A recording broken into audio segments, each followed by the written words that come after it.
All right, Nick, returning to practice today after dropping that game to Abbotsford last night. Just take me through how you saw that game play out for you and your team. Yeah, obviously not the result we wanted. We gave up a few too many chances for them, and they capitalized on them. I thought we had some chances to score as well, and their goalie made some saves. But we're coming down the stretch here, and if we expect to win these one-goal games, we're going to need more out of everyone. We talked with some of the guys post-game yesterday. I mean, does it sort of give you some positivity knowing that you have those many chances that, it's just a matter of a couple inches and that puck's in the back of the net? Or can it sort of get discouraging at times having that many chances but not being able to bury some of them?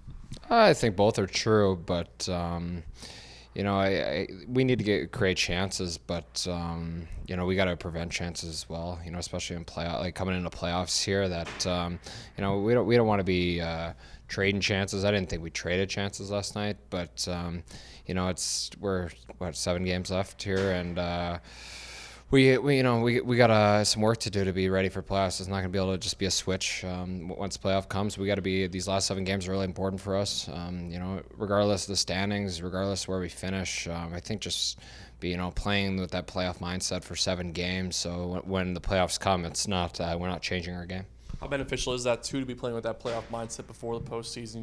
You obviously have the benefit of having that postseason experience in prior seasons, including last year, but maybe there's some guys in this lineup who don't have that postseason experience. Some of these younger guys who have never played pro before. So how beneficial can that be, having these playoff-type games just leading up to the real postseason here in a couple of weeks? They're huge. Like I've said in past interviews, how we had nothing to play for really last year.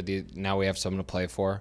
And I think it's going to be beneficial for us in the first round and beyond that, especially for the first year guys in that first round. The game's different. As much as you want to recreate it in these games, and our team's going to play like that, but we can't necessarily assume that the opponent's going to have that mindset as well. But we know in the first round, whoever we get, it's playoff hockey. So we got to be in full stride when that comes.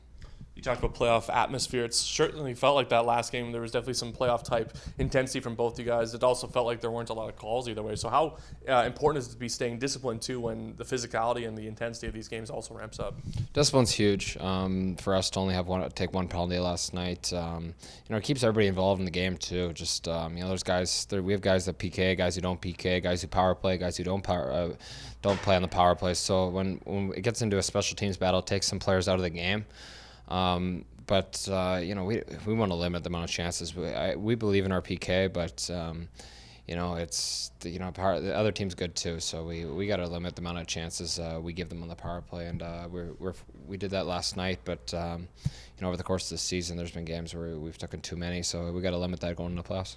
How nice to also get 2 of your forwards who have been in the lineup a lot this season, and Evan Poli, Alex Limoges returning from injury. It must be nice to get some healthy bodies back here as the season comes to a close. Yeah, definitely. We they've been great players for us, and we have a lot of depth on forward and D, but those guys have been staples in our lineup all year, so it's nice to get them back. And then obviously going again against Abbotsford tomorrow. What sort of changes do you think you guys need to make in terms of getting a full 2 points tomorrow, or just as much the same as the last game?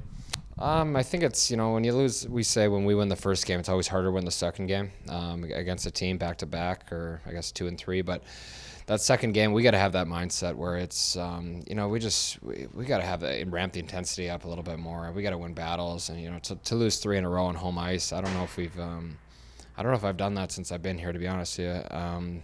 And it's, we just have to have pride in coming in our fans, our building, and like I said, ramp the intensity up, and just refuse to let them out battle us.